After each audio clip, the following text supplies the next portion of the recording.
It is an exciting time for life sciences in our home area. It's filled with opportunities and, yes, of course, some complexities. But that's why we've invited you all to come join us today, because of your diverse expertise and your unique points of view. We hope that this small and exclusive gathering will stimulate conversation and sharing of ideas throughout the day.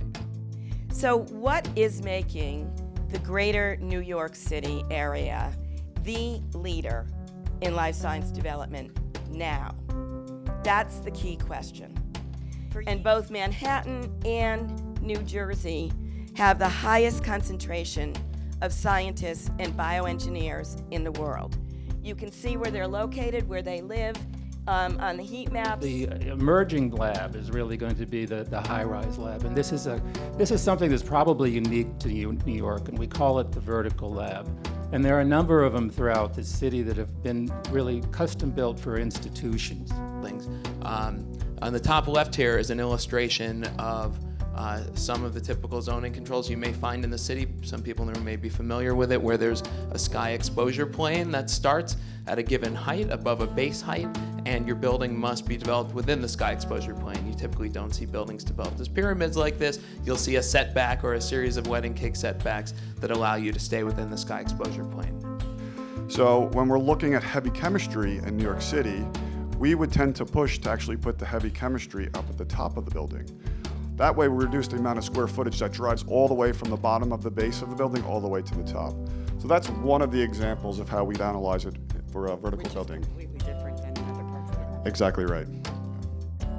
So I think we as designers also look to building buildings in a more efficient way so we can save cost. And we're going to talk about strategies.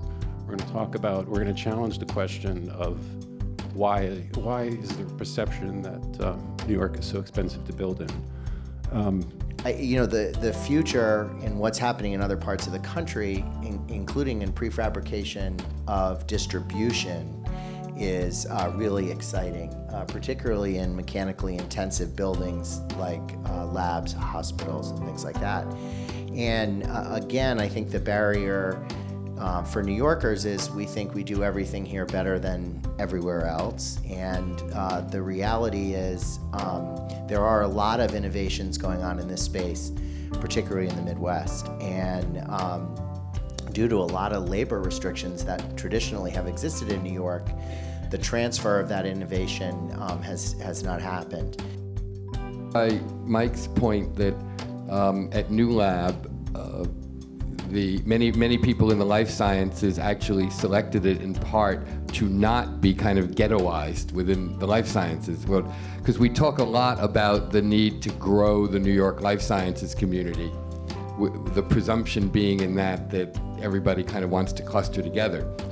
But what you're saying is that actually, at least for a lot of younger, newer operations in the incubating stage, they actually prefer to be with other new developers of new projects or companies, regardless of whatever the field is, and not necessarily stay within the biotech space. And I think that's a recognition that all disciplines are merging.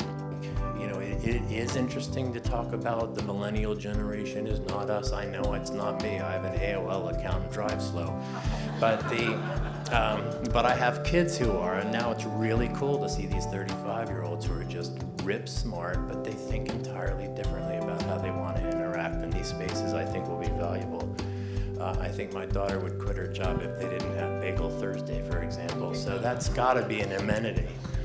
And so this is pretty cool too, the idea that you can present your work and write on the walls. And I think that when we built the new cancer center at Emory, where as deputy director, we did have big walls like this, and people just wrote a lot of cool stuff on walls, and you really would interact and see things going on that were, I think, very interesting and valuable.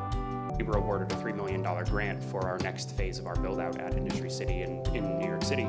Had we not put that application in, right, we had to fight tooth and nail to even learn more about it, go to some seminars, speak with the Brooklyn Borough president. We had to get heavily involved to even realize that there was a potential there, and it was huge, and they were so happy to give it to us, but there's a frayed connection between, I think, the governmental powers that be, right, and the businesses who really want to drive positive change in life sciences in the city.